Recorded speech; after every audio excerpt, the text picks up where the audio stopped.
모든 기도와 간구를 하되 항상 성령 안에서 기도하고 이를 위하여 깨어 구하기를 항상 힘쓰며 여러 성도를 위하여 구하라. 아멘. 어느 집사님의 간증입니다. 초등학교 다닐 때는 공부를 곧잘 하던 아이가 이제 중학교 갔더니 학교 공부에 영 취미를 붙이지 못하고 성적은 계속 떨어져 갔어요. 근데 또 학원조차도 자꾸 빠지는 일이 계속 생깁니다. 그래서 이게 무슨 일인가 하고 봤더니 이 아이가 밤 12시에서부터 새벽 2시까지 그 유료 게임을, 인터넷 게임을 하고 있는 거예요. 그러니까 새벽까지 게임하고 하니까 뭐 피곤하고 공부에도 의욕도 없고, 내 아들이 이런 일이 있다니 왜 그럴까? 이제 아빠가 고민하게 되었지요. 그래서 아빠로서의 책임감을 가지고 아이를 좀 가르쳐 보려고 이 드럼체를 가지고 딱딱한 그 몽둥이로 아이를 막 부서지도록 때려보기도 하고 그랬는데, 하지 않겠다고 약속을 하고 나서도 또 새벽에 게임을 하고 잘 고쳐지지 않더라는 겁니다. 그래서 엄마 아빠가 천일 새벽 기도를 작정을 합니다. 새벽 기도 천일 재단을 쌓겠다. 그리고 너희들도 아침에 우리 새벽 기도 마치고 돌아와서 한 번 더 집에서 가정 예배 드릴 테니 매일 아침 예배를 드리자. 이렇게 아이들하고 약속을 했습니다. 그리고 한 달쯤 지났을까요? 이 아이가 5분도 채 앉아있지 못하던 아이가 5분, 15분, 20분 점점 앉아있는 시간이 길어지더니 이 아이가 점점 자세가 바라지고, 또 밤에 이제 새벽같이 일어나서 예배 드려야 되니까 이제 졸려가지고 밤에 인터넷 하고 있는 시간이 점점 없어지는 거예요. 이제 그렇게 되면서 아이가 이제 거기 중독에서 벗어나게 되었고, 또 이 일을 통해서 이 가족은 아이들이 깨달은 거죠. 이렇게 엄마 아빠랑 예배하는 게 참 좋은 거구나, 가족이 이렇게 소중한 거구나 하는 것을 아이가 느끼게 되면서 이 가족이 더 화목한 가정, 좋은 가정으로 됐다는 거예요. 그래서 이 간증의 마지막 부분에 이렇게 고백하고 있습니다. 하나님께서는 우리가 바라는 것보다 더욱 좋은 것으로 응답해 주십니다. 큰아들이 인터넷 게임 중독에서 벗어나는 것이 최고의 희망이었습니다. 그러나 하나님은 자식과의 관계 회복이라는 더 큰 은혜를 주셨습니다. 하나님은 우둔한 우리의 머리로는 측량할 수 없는 은혜를 주셨습니다. 자, 이런 간증이에요. 여러분, 우리가 자녀들이 참 올곧게 또 앞으로 훌륭한 사람이 그렇게 되기를 바라고 기도하고 있습니다. 그런데 우리가 이렇게 이 자녀가 만약에 인터넷 중독에 빠져 있다면 부모의 속이 정말 막 타오르겠지요. 부모의 속이 탑니다. 간절한 기도가 절로 나올 겁니다. 줘도 그만, 안 줘도 그만, 이런 식의 자세는 아닐 거예요. 건성으로 기도하지 않고 아주 절박하게 기도하게 될 것입니다. 사람들에게 보이려고 하는 형식적인, 외식적인 기도 하지 않습니다. 은밀한 중에 보시는 하나님 앞에 간절히 매달리게 되어 있지요. 성경에 보면 이렇게 간절한 기도를 올려드려서 하나님께로 응답받고 문제 해결되고 축복을 누린 사람들의 이야기가 많이 기록되어 있습니다. 야곱이 그랬어요. 간절히 기도했습니다. 외삼촌 라반의 군대가 쫓아옵니다. 간신히 회유해서 돌려보냅니다. 이제는 20년 동안 복수의 칼을 갈았던 형 에서가 군대를 끌고 이제 야곱을 만나러 옵니다. 그 위기 속에서 야곱은 씨름하듯이 기도했어요.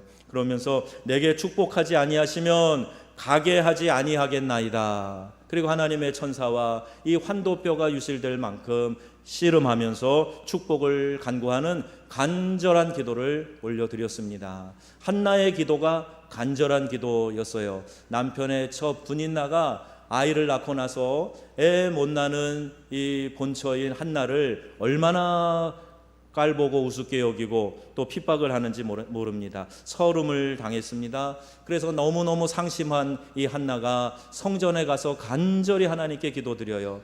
엘리 제사장이 보면서 무슨 낮술을 먹어 취했는가 오해할 정도로 중얼중얼 하면서 성전에 와서 막 하나님께 간절히 기도드렸던 거지요. 그리고 나서 얻은 아들이 사무엘입니다. 그리고 사무엘은 이스라엘이 가장 존경하는 선지자 중에 하나가 되었고 그 당시에 가장 귀한 인물이었습니다. 예수님께서 겟세마네 동산에서 기도하실 때 잡히시기 전날 밤에 핏방울이 땀방울이 되도록 땀방울이 피에 섞여서 나오도록 그렇게 간절히 기도하셨어요. 힘쓰고 애써서 더욱 기도하니 땀이 땅에 떨어지는 핏방울 같이 되었더라. 이렇게 성경은 증언하고 있습니다. 결국 예수님의 이 기도는 죽음의 두려움, 십자가 지는 그 두려움을 이겨내시고 승리하시고 십자가를 지고 인류를 구원하는 대업을 이루셨던 겁니다. 예수님도 간절히 기도하셨어요. 절박할 때 드리는 기도가 간절한 기도예요. 그런데 조금 살만하면 사람들이 간절한 기도가 사라집니다. 그리고 누가 기도 제목 있으세요? 물어보면 기도 제목 없어요. 그래요. 기도 제목이 마치 어려운 일이 있어야만 기도하는 것으로 생각하고 지금 나 큰 문제 없으니까 뭐 기도거리도 없습니다. 이렇게 이야기를 하는 겁니다. 제가 신학교 다닐 때만 해도요, 이제 삼각산, 서울의 삼각산에 올라가서 또 수원의 칠보산에 올라가서 소나무를 붙들고 이 소나무 뿌리를 뽑으면 능력받고 하나님 축복받는다 그래서 제가 소나무 그래도 좀 뽑힐 만한 거를 찾아가지고 붙들고 막 밤새 기도했던 그런 적이 있어요. 야성 있는 기도, 간절한 기도 통해서 하나님이 응답하시고 축복하신다, 이런 마음을 갖는 사람들이 많았는데 이제 조금 우리 형편이 나아지고 그럼 급한 일들 없어지고 그러니까 성도들이 기도 생활 잘 하지 않아요. 이상하게 우리 교회는요, 오히려 눈 오고 더울 때 또 열심히 또 신앙생활, 기도생활 하는 분들이 더러 있는데 조금 기도하기 좋을 때 예배당 오기 훨씬 더 좋은 날 오히려 더 놀러 많이 다니셔서 그런가, 새벽기도 더 많이 빠지고 기도하는데 더 열심을 안 내는 그런 현상들이 있습니다. 여러분, 성경은 우리에게 분명히 교훈합니다. 여호와의 눈은 온 땅을 두루 감찰하사 전심으로 자기에게 향하는 자들을 위하여 능력을 베푸시나니. 여러분, 하나님의 눈이 온 세상을 향하고 보고 있다는 거예요. 근데 누굴 찾으시냐 하면은 전심으로 하나님을 향하는 그 열심을 가지고 하나님께 간절히 매달리는 그 사람을 하나님이 찾고 계시다는 거예요. 왜 찾으세요? 복을 주시려고, 능력을 주시려고 하나님이 찾으신다는 겁니다. 그래서 여러분, 우리가 이러한 간절한 기도로 하나님께 나아가는 복된 신앙이 되시기를 주의 이름으로 축원합니다. 또 힘써 기도한다는 것은 깨어서 기도하는 거예요. 간절히 기도하기 위해서는 깨어 있어야 됩니다. 가끔 기가 막힌 일을 당하면, 여러 가지 어려운 일을 당하면, 슬픔을 당하면 기도까지 막히고 어려울 수가 있어요. 우리 간증해 주신 이영미 지사님 어머니 가정에 큰 슬픔이 있었습니다. 근데 믿음으로 이겨내시는 거예요. 기도하기 어려운 상황이 우리의 삶에 닥칠 수가 있습니다. 기도가 안 된다고 호소하는 분들도 계세요. 여러분, 그때 우리는 더욱더 주님을 바라봐야 됩니다. 다윗이 그랬어요. 기가 막힌 웅덩이와 수렁에 빠져 있는 것 같은 그런 사면초가의 절망의 순간에서 이 다윗은 뭐라 그랬냐면, 내가 여호와를 기다리고 기다렸더니 귀를 기울이사 나의 부르짖음을 들으셨도다. 그러니까 기다렸다는 게 뭐예요? 나의 부르짖음을 들으셨다. 뭐예요? 기도했다는 거 아닙니까? 나를 기가 막힐 웅덩이와 수렁에서 끌어올리시고 내 발을 반석 위에 두사 내 걸음을 견고케 하셨도다 말씀하는 거예요. 기가 막힌 상황에서, 기도도 안 나오는 상황에서 다윗은 그 순간에 낙심하고 절망하고 포기하고 주저앉아 있는 것이 아니라 나를 구원하실 하나님을 기대하면서 그 절망 가운데 하나님께 부르짖었더니 하나님이 마침내 나를 이 기가 막힐 웅덩이와 수렁에서 건져 주셨습니다. 이렇게 고백하는 거예요. 여러분, 기도가 안 된다 말씀하지 마시고 이 다윗처럼 오히려 더 하나님께 나아가서 믿음으로 매달리시기를 주의 이름으로 축원합니다. 걱정과 근심이 기도를 방해할 수가 있어요. 염려가 기도를 방해합니다. 그래서 빌립보서 4장에 아무것도 염려하지 말고 오직 모든 일에 기도와 간구로 너희 구할 것을 감사함으로 하나님께 아뢰라, 이렇게 말씀하고 있는 거예요. 염려 필요 없습니다. 걱정도 팔자라 그러는데요, 쓸데없는 걱정하실 필요 없어요. 그런다고 해결되지 않습니다. 오히려 성경의 권면에 따라서 염려할 시간에 기도하는 거예요. 하나님께 엎드리는 거예요. 내가 내 스스로 염려를 묵상하지 말고 하나님께 올려드리는 거예요. 그럼 하나님께서 그 내 기도를 받으시고 우리의 삶 가운데 하나님의 평강이 우리의 마음과 생각을 지켜주실 줄로 믿으시기 바랍니다. 세상의 유혹과 방황과 잡생각 때문에 기도가 되지 않을 수가 있어요. 누가복음 21장에 보면 너희는 스스로 조심하라. 그렇지 않으면 방탕함과 술 취함과 생활의 염려로 마음이 둔하여지고 그러므로 항상 기도로 깨어 있으라, 이렇게 말씀하고 있습니다. 여러분, 방탕함에 내 자신을 내어 던져서는 안 됩니다. 술 취한다고 문제가 해결되는 것도 아니에요. 잊혀지는 것도 아닙니다. 생활의 염려로 마음이 둔하여져서 깨어있지 못하면 큰 손해가 되고 큰 낭비가 됩니다. 깨어 기도하시기를 축원합니다. 좋아하는 일에 빠져서 기도가 안 되는 경우도 있어요.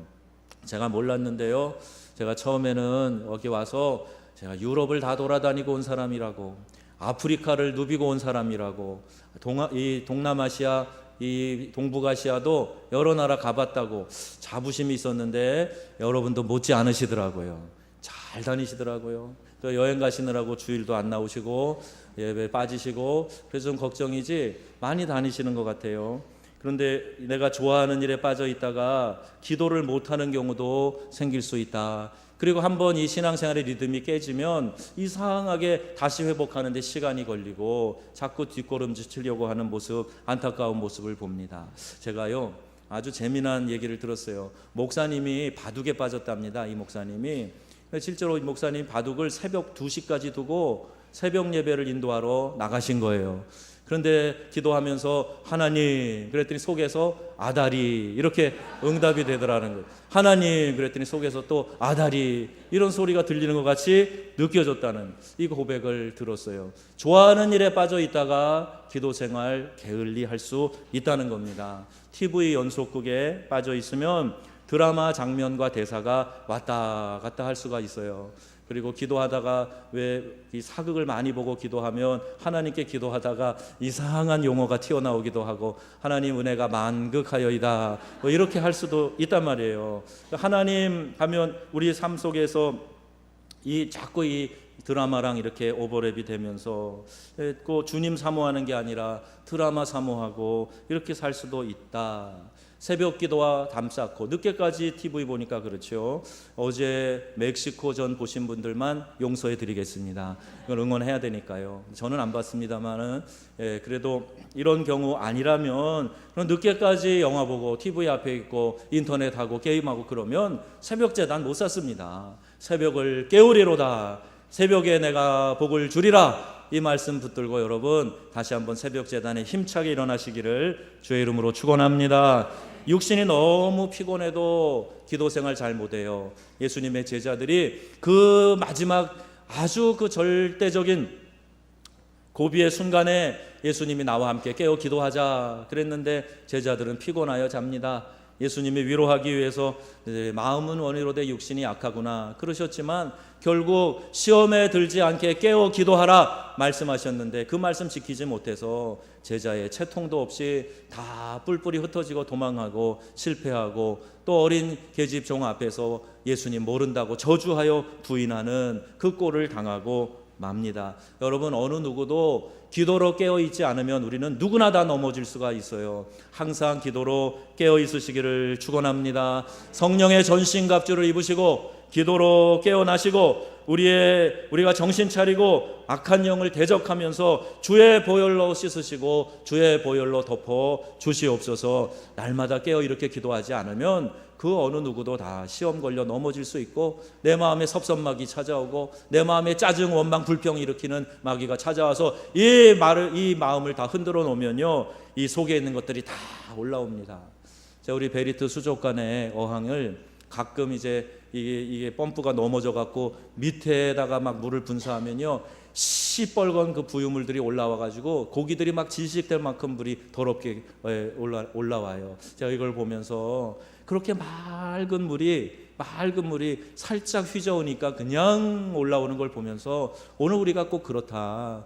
우리가 이렇게 믿음 있는 채 하고, 우리가 이렇게 열심히 있는 채 하고, 우리가 이렇게 깨끗한 채 하고 그러지만은요, 우리가 사단이 주는 시험을 방치하면, 깨어있지 않으면 우리 안에 들어와서 한 번만 뒤집어 놓으면요, 이 안에 더러운 것들 다 올라옵니다. 이 안에 복잡하게 되어 시험에 걸려서 내가 직분도, 내가 그동안의 신앙 경력도 다 팽개치고, 그리고 내 멋대로 말하고 행동하고 방황할 수밖에 없는 거예요. 여러분, 깨어 있으시기를 주의 이름으로 권고합니다.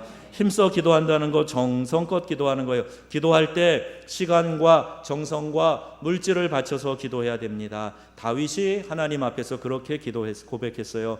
역대하 29장에 보면 부와 귀가 주께로 말미암고 또 주는 만물의 주제가 되사 손에 권세와 능력이 있사오니 모든 사람을 크게 하심과 강하게 하심이 주의 손에 있나이다 그랬어요.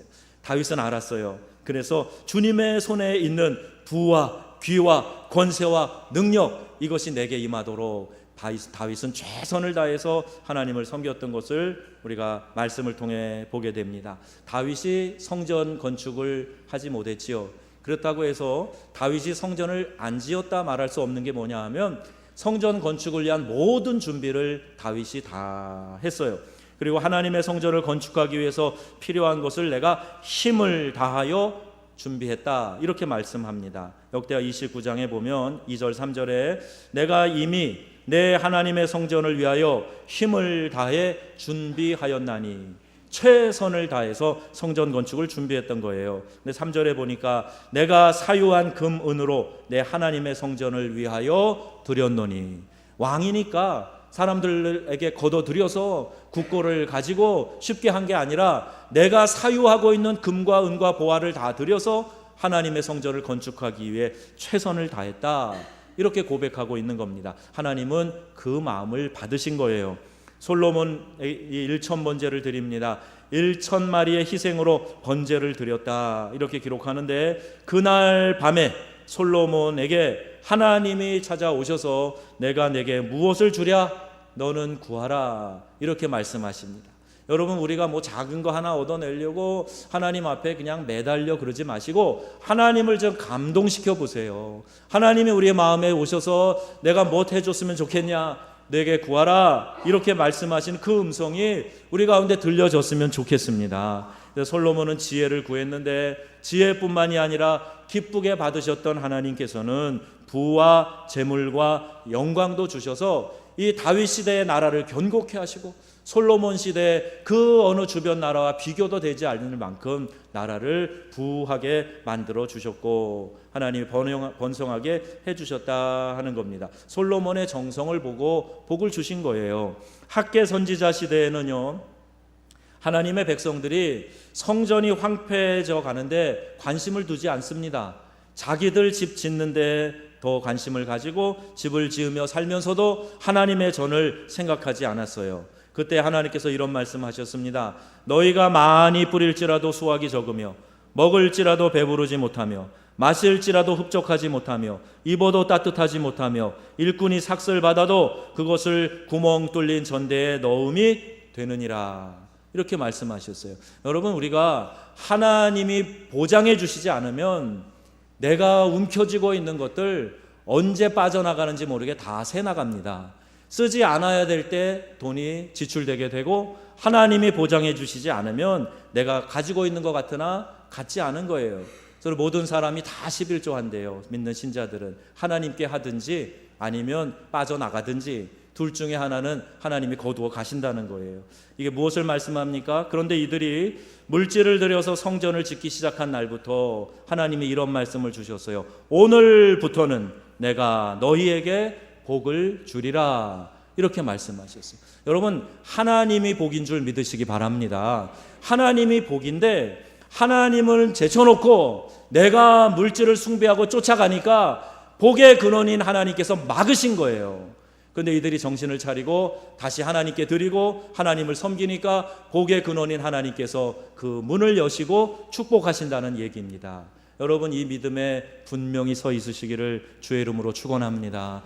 잘못하면 우리가 세상이 가르쳐주는 논리에 따라서 휩쓸리기 쉬워요. 그런데 성경은 우리에게 분명히 말씀하고 계시는 거예요. 하나님께서 하늘의 창고문을 닫아두시기도 하고 하나님의 백성들이 마음을 다해 드릴 때 하늘의 창고의 문을 여시기도 하셨어요. 하나님이 뭐가 부족해서 너희 것을 내가 좀 더 이렇게 받아들여야 되겠다, 하나님이 앵벌이 시키시는 하나님이 아니에요.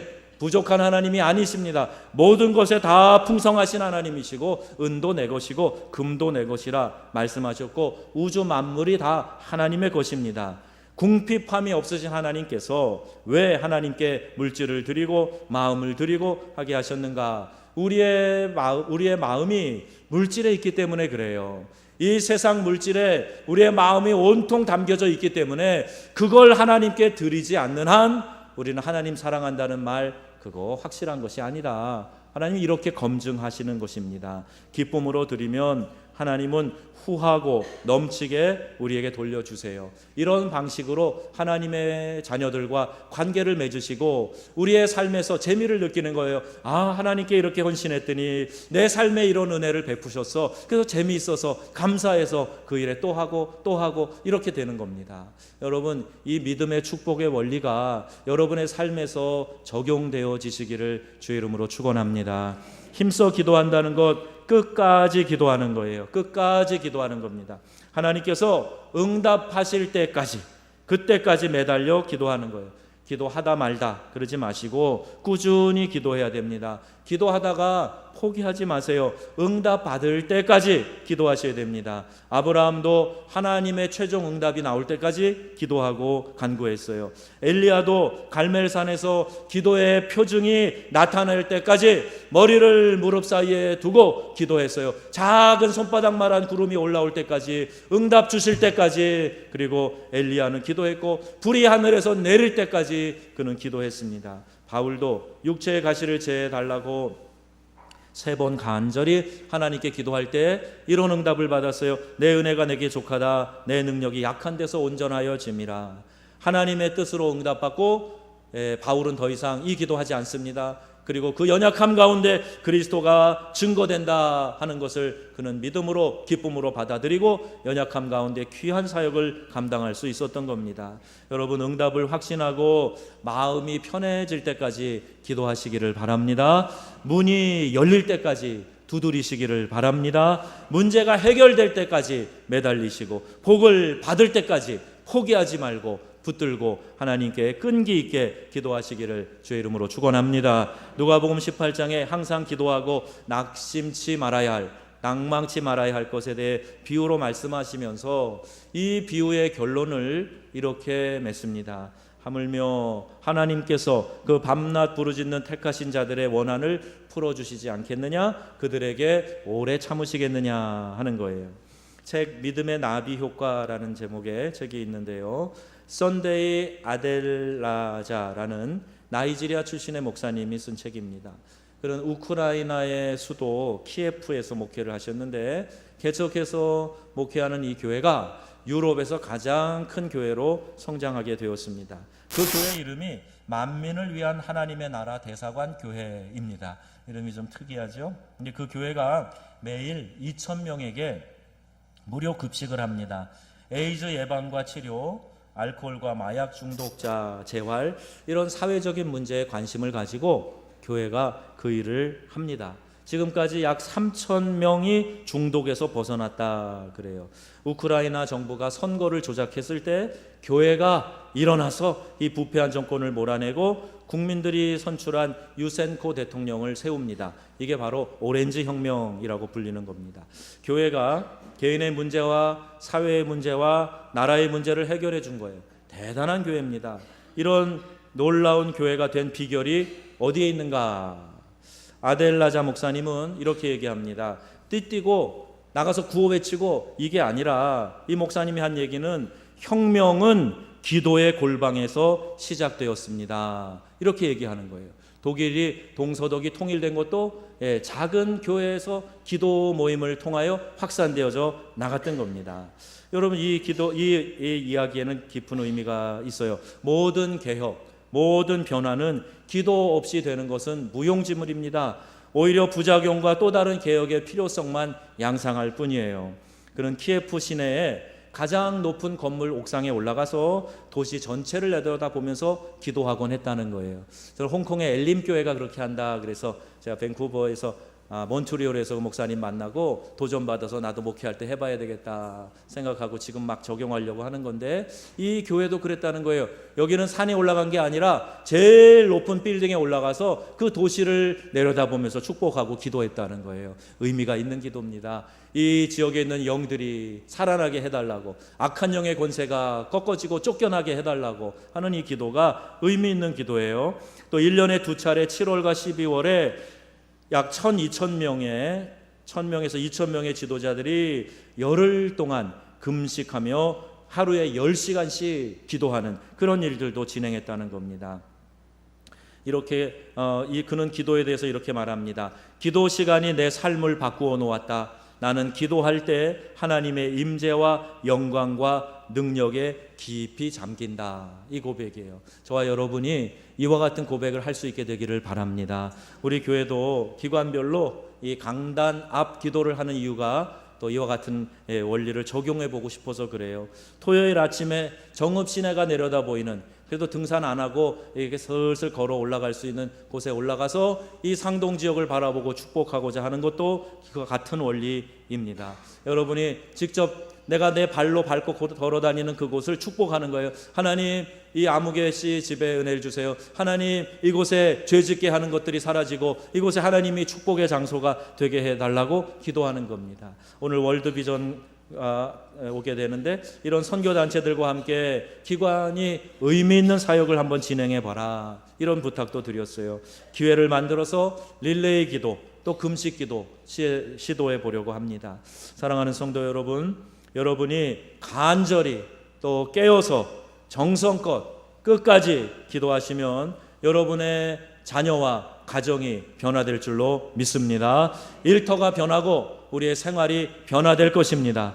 교회가 변하고 도시와 민족이 변화될 것입니다. 힘써 기도할 때 놀라운 변화의 능력을 새롭게 체험하게 될 줄로 믿습니다. 함께 힘써 기도하고 이 축복의 주인공들이 다 되시기를 우리 주 예수님의 이름으로 축원합니다.